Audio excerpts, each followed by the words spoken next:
Hey, I'm Aaron. I'm one of the founders of DeliverThat. I'm John, other co-founder of DeliverThat. Welcome to the Founders Series. Founders for life.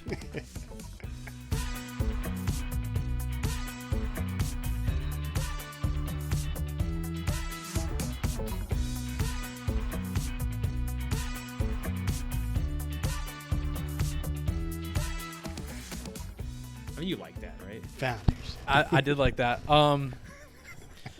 Gentlemen, our topics today, we're going to start out with how we found our niche as a delivery service company. It's kind of a broad topic. We don't have to... We're getting right into it, aren't we? Yeah. We're going to get nitty and gritty here. I want to start out hot, see something, if we can bring some value to people out there starting their own businesses. And I think, obviously, we have a very specific niche here in what we do. So maybe, how we came about, how we got started, and then how you pivot and find something that we stuck to since that time.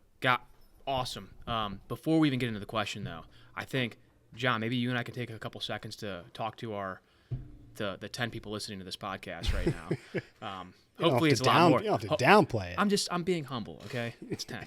And hopefully in the future it's significantly more. But I think if you and I give a little bit of our backstory on, not so much about, you can look at the other podcasts we've done or stories and videos we've done about our story. But let's talk about, I guess going from zero to, in 2024, we might do $25 million in revenue this year. It's a very profitable business. We've got close to, I think, 70 full-time employees here, 30,000 contracted drivers. And that all started with an idea that you and I had in college, right? Yep. So I think I like it. We're not just two guys that haven't walked the walk or done this. In fact, we've never had a real job, right? We've been doing this since we've been 19 years old. Yep. So I know over the last 11 years of being a founder and navigating COVID, ups and downs of fundraising, handling employees, customers. I mean, heck, I wanted to be a doctor when I was in college. I didn't even want to be in business. So you're hearing from two individuals that are scrappy, that to their core are entrepreneurs. I think that's very important just to call out. I love that. Yeah, I mean, 2013 this whole thing started. Yeah, I think we incorporated our business like on December 6th of 2013. Yep. Overpaid that lawyer. Remember that? Oh yeah. I mean, that guy. Oh, yeah. Another thing, guys. I remember that. I'll never forget that. First time founders, right? I appreciate it. I think that was very valuable in explaining why you're here and what we're doing here. Oh yeah, we'll get into all that stuff. Yeah. But Ben, something I think would be interesting to talk about. I wanted to just give a little bit of our backstory. Initially in 2013, I think like DoorDash is kind of really just beginning. They're probably in like some major cities, not really smaller markets that they are nowadays, but in a market that ends up becoming very crowded fairly quickly, how do you find an opportunity for a new innovation or find your place in a market like that where there's already major players in that space? Then there wasn't. I didn't even know of any other delivery companies doing deliveries on college campuses besides like I never heard of DoorDash at that time. There was no besides. There was nothing. I think there was like Bite Squad. There was smaller ones. There was like. But they weren't really in Ohio. No. So they weren't. Nope. There was no worry on our end if we were going to be really competing with anyone. It was just, are people going to pay to get stuff delivered? Yeah, and I think that's what it was. If you look at back who we were really competing with, it was like the restaurants in the area, like the pizza places that would do delivery, or like Jimmy John's. They did their own self-delivery. So it's like that was our competition. And again, if you're a consumer and you didn't want to order from the 3 different options that delivered you food, we opened up Pandora's box of opportunity of like whether you wanted a Chipotle burrito, you wanted your textbook delivered to your classroom, homework, convenience item, groceries, like we did everything. I mean, we just said we would deliver Chipotle and that was it. Just lined up, man. I think Chipotle, by the way, this is how old I am, okay? When we were in school, Chipotle, you could get a double wrapped, double rice, double meat burrito for less than $7. It was the best value anywhere because I would always compare. Okay, can I have 1.5 meals for $7? The John Zeno scale was always everything. You go to a fine dine, you go to Ruth's Chris Steakhouse, comparing to Chipotle every time. That might be a stretch. Now he's Mr. Steak now. Maybe not. No, but like I think you would always come to your conclusions about if something was worth it or not, based at least food wise. If it and was like if it's in the same category. Yeah, if it was like if it compared to Chipotle, if you're getting $7 and you're full, right? That was another thing. Is like I'm not paying $7 and not gonna be full. Yeah. But no, yeah. So Ben, we when we first started this, we really didn't have any competition, man. Not that I can remember. It was just, like you said, there were others doing it at other campuses potentially. I didn't really look. I just knew we were only worried about OU. But for us, the market that we were in was wide open. And you can think about, like I talked about earlier, when we first started it, the competitive advantage we had was we could allow a student to get delivery from anywhere, not just the few locations that would do delivery. I think there was another place at OU called DP Dough that would do delivery, right? They would deliver like calzones and stuff. Yep. Now, okay, so that was 2013. Things start to progress, right? Yeah. 2014, 2015, and we graduated in 16. Yep. Okay. So right up high about going into 2015, I remember starting to hear more about different college delivery services. Oh, yeah.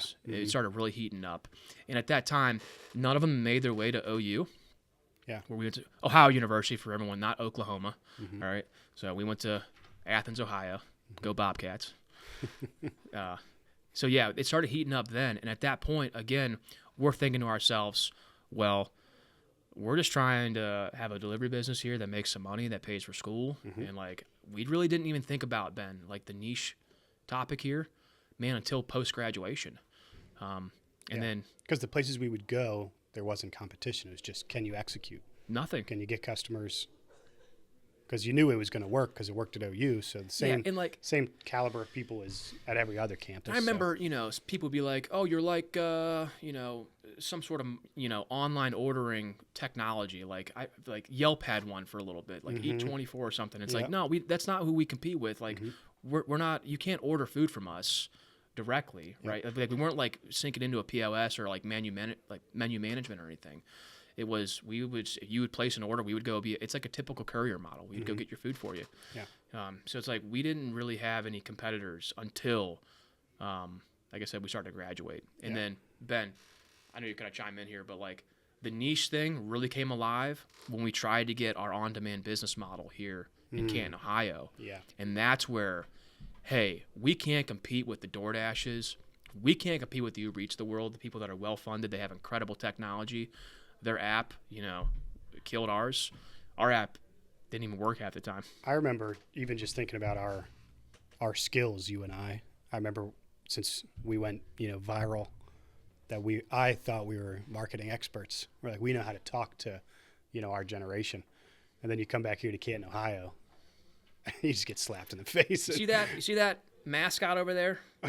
Ben, you might want to just cue to that one eventually, all right, on the back end here. See that mascot? There's a video of me running around on Dayton's campus with that thing. Oh, yeah. That's the John Zeno. That's the John Zeno marketing plan right there. And proceeding to get kicked off that campus immediately. We were allowed to I think at the time we had like a budget of like $10,000 post college to like start our business here, like get it going. I think we spent $5 on that mascot.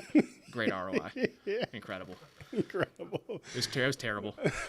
Cool looking logo though. Yep. Great looking logo. But yeah, John, let's take the people into our life. 2016.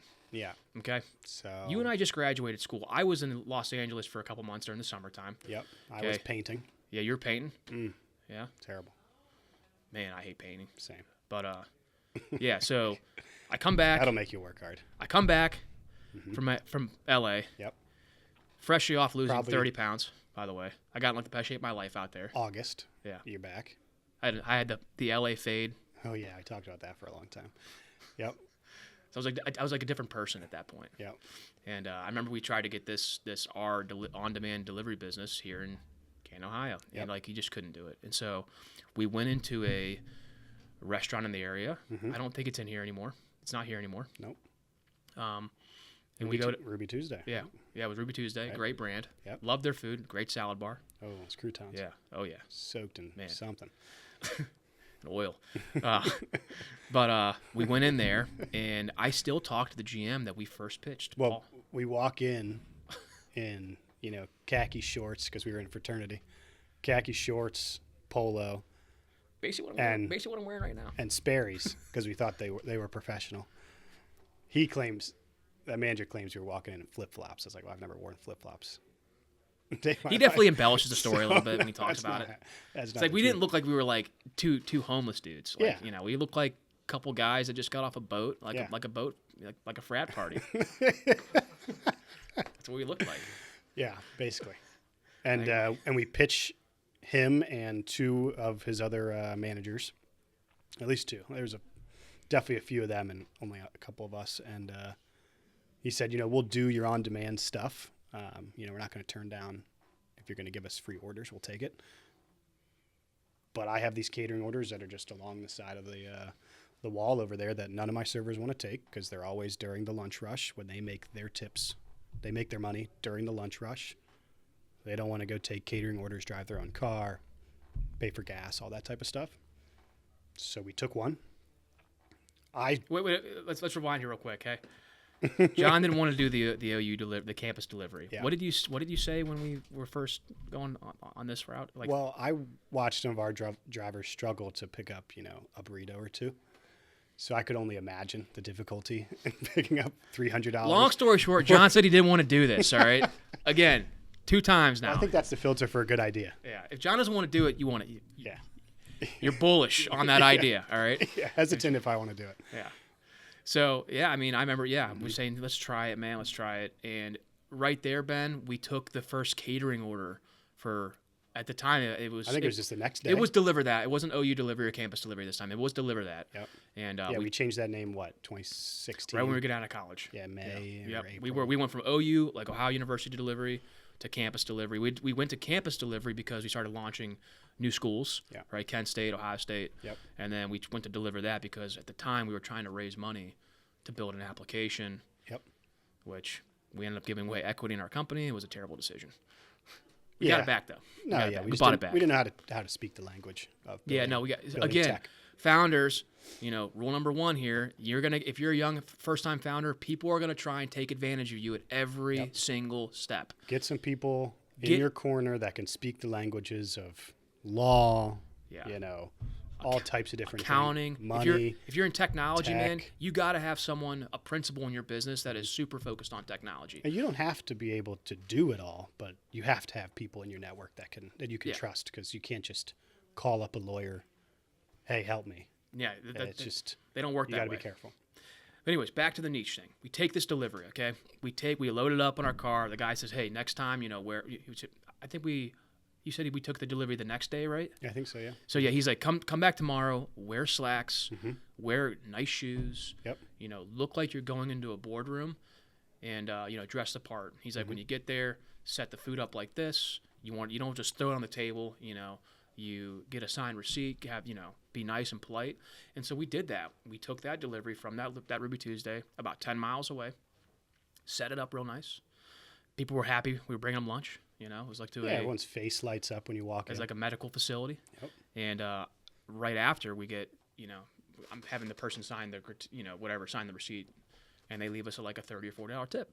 Yep. I remember looking at John and be like, dude, we can do this. Yep. And Ben, that was when another light bulb. I got like 25 light bulbs up here, okay? Yeah, there were quite a bit. Yeah, there's a lot of light bulbs. Yep. One light bulb goes out, like, dude, we're not doing on demand anymore. We're not doing business, we're not doing deliveries to consumers. Yep. We're going to go partner with restaurants who cannot staff drivers to do their catering orders. We didn't need to build tech. No. Initially. Nope. All you had to do was show up when you said you're going to show up. Yep. Do a good job. Didn't he be great? Just good? Just do a Didn't good have to be job, incredible. Right? You can mess up. You can make mistakes, but just if you're actually trying and you actually show up and the food gets there, you check most of the boxes, right? And that's what we learned pretty quickly.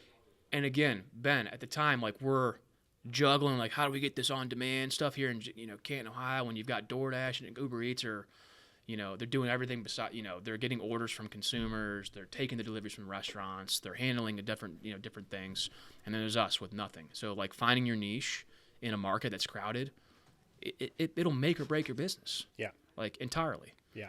We would not be here right now if we did not find this catering niche in the delivery business. And I think you end up just finding what works just by being consistent and putting in the effort.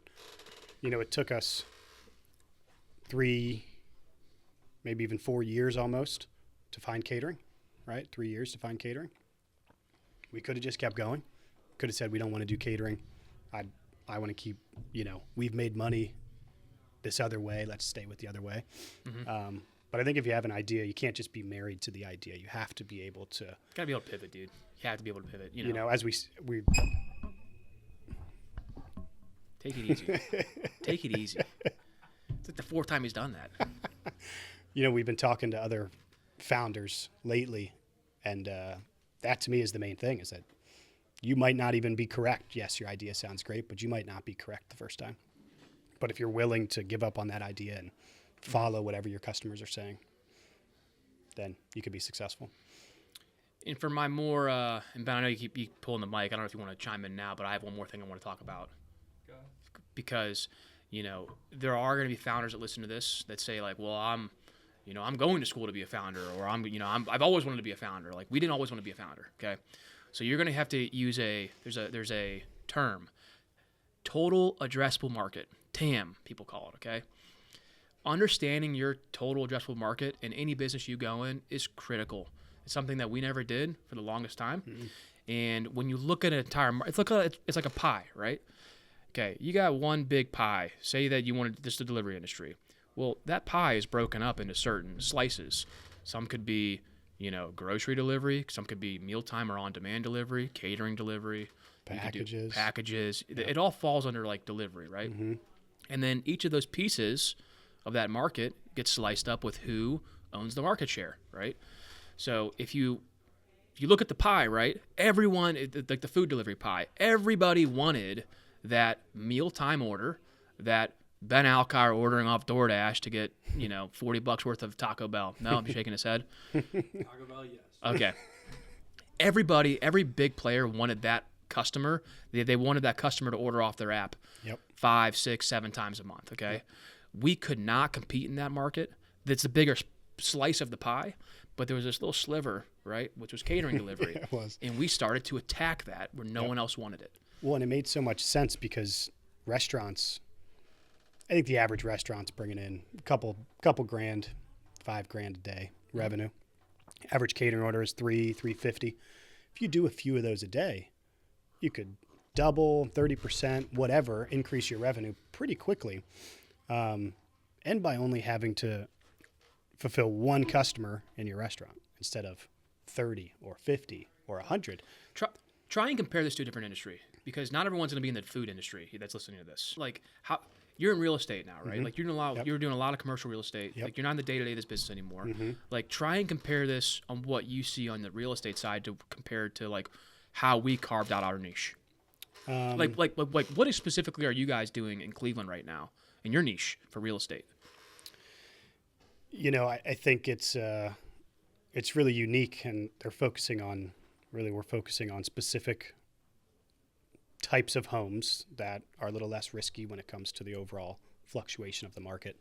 But those homes are from $150,000 to $300,000 first-time home buyers, right? It gives you a little more trust that if the price moves 10% from a $300,000 home versus a $1 million home, a little bit different. And those fluctuations on a first-time home buyer, when the first-time home buyer is comparing renting versus owning compared to maybe someone buying their third home, a little bit different.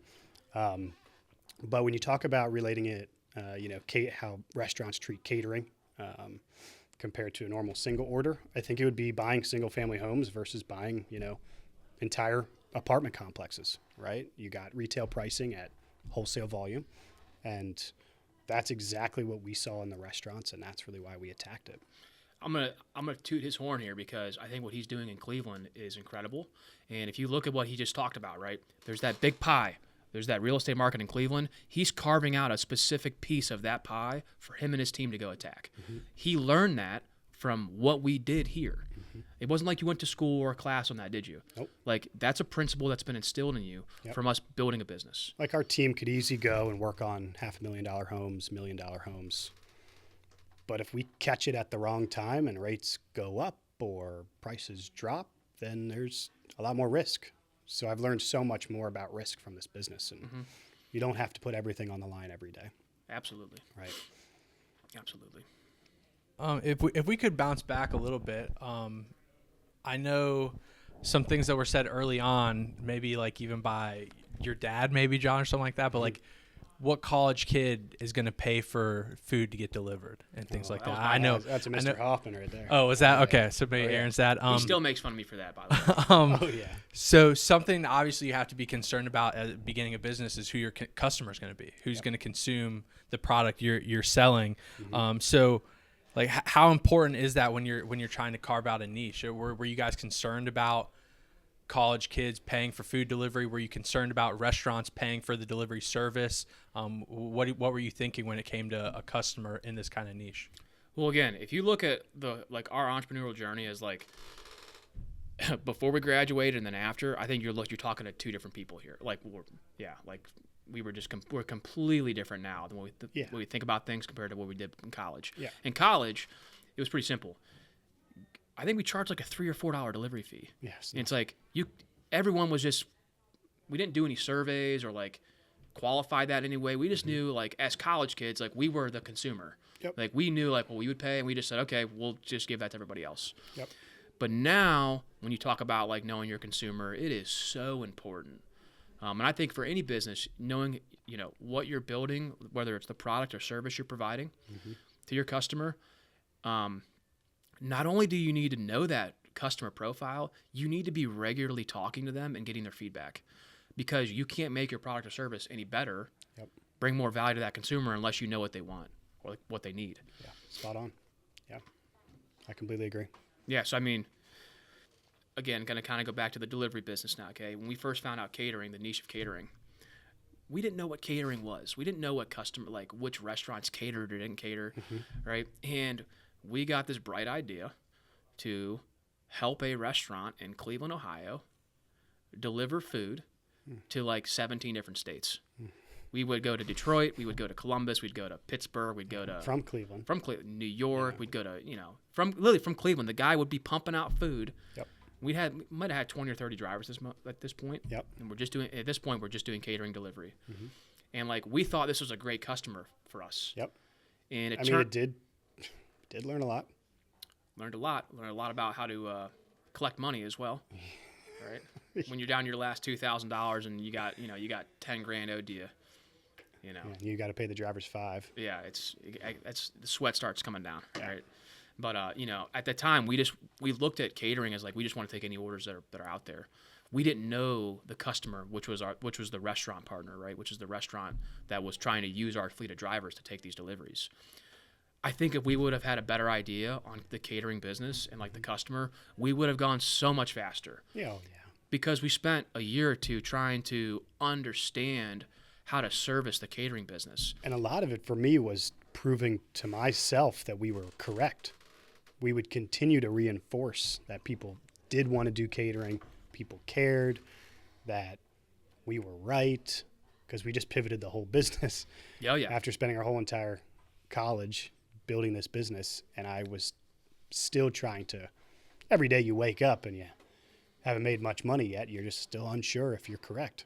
Yeah. Oh, yeah. So we would get reinforcement every step of the way. You'd meet with a restaurant, and I'd call Aaron, and dude, this restaurant said this. They care about catering so much. They have all these drivers. They don't want to do the drivers, and it's too tough, and we are solving a problem. And it took us a long time to like really get into the idea of like talking to our customers, hearing from them, what mattered to them, what price point do they need to be at, right? Like what did they care about when it came to the service? Not what we thought. What value are we going to bring? Because if you bring value, you'll get it back, usually in the form of money, right?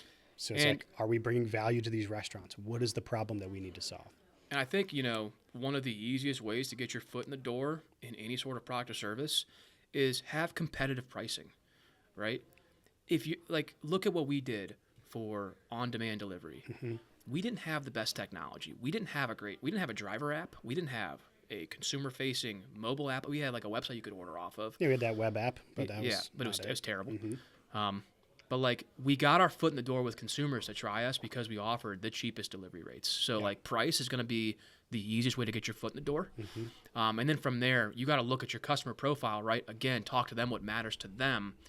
Sometimes price doesn't matter at all. Typically, it does. From what we've seen in our businesses, man, what we've done, price has always been a factor. Yep. But quality is typically second, right under that. Yeah. Especially when it comes to delivery. Yeah. Can you execute? Any closing statements on how people can navigate that market? I know we had to pivot in terms of the on-demand to catering. Is there? I mean, I guess like in my brain, you guys were very open to the opportunity of pivoting. So do you think that was a crucial part and that plays in the realm that you're now in? Yeah, we were always we wanted to do whatever it took to win, right? So if that meant swallowing your pride and admitting that you were wrong with the on-demand delivery, or you were wrong with this sales approach or whatever, that was something we've always had, where we just didn't really care about the ego, which that never really got in the way, which was incredible. So we were really just willing to do whatever it took just to make this thing work. Yeah, I would say as an entrepreneur or a founder, you've got to be willing to quickly, until you have your, I still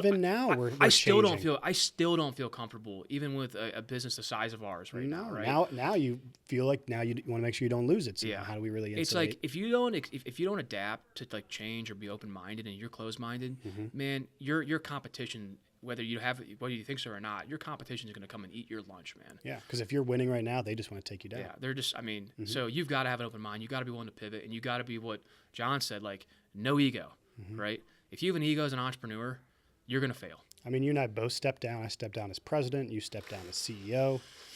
You just had to do what was right for the business. It has to happen. I mean, we've pivoted the business now 2 or 3 different times. Went from on demand to catering to like tech-enabled service. Now we're getting into more of a SaaS model. Yep. It's like software, business building, real enterprise restaurant software to help brands really manage their deliveries the right way.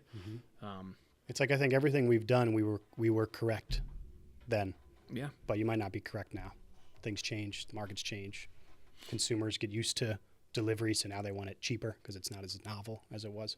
But at the same time, we're talking about, you got to be open-minded. Like at the same time, you can't just forever throw everything at the board and see what sticks, right? You got to find your hedgehog. Yep. You got to find out what you're really, really good at and go all in on it. Maybe that's, again, we knew that in the TAM, when we looked at the TAM, right, it's like we could compete in the catering area. Well, let's go all in and be the best catering delivery business out there. That's what we did. Okay. Yep. And then we realized now it's like, okay, well, there's software that might do, a little bit here, a little bit there for restaurants when it comes to delivery management. We know exactly what to do. That's what we're building software now, for these restaurants because we know the value. We've talked to the consumer, which is the restaurant. Like they're voicing this to us. So listen to your consumers. There is a fine line between just pivoting, every week versus, being right for a while, but realizing that, hey, it's time to invest back into the business or adjust a little bit. Yeah. I think we're good. I think is there any way you guys want to like close the shows out, No, I mean that's honestly, man, this has been a great topic. It's very important for founders to definitely understand what their customer wants and what they need, and then to just to go all in on that. But again, don't be afraid of change. So I would say that's the piece I'd leave with the people listening. Yeah. I think what helped me a lot going through this whole process, because we never knew if we were correct, was trying to find validation in how we were doing things through other business owners and podcasts and videos and different things. So that's why we're talking here. We want to help other entrepreneurs along their journey. Amen.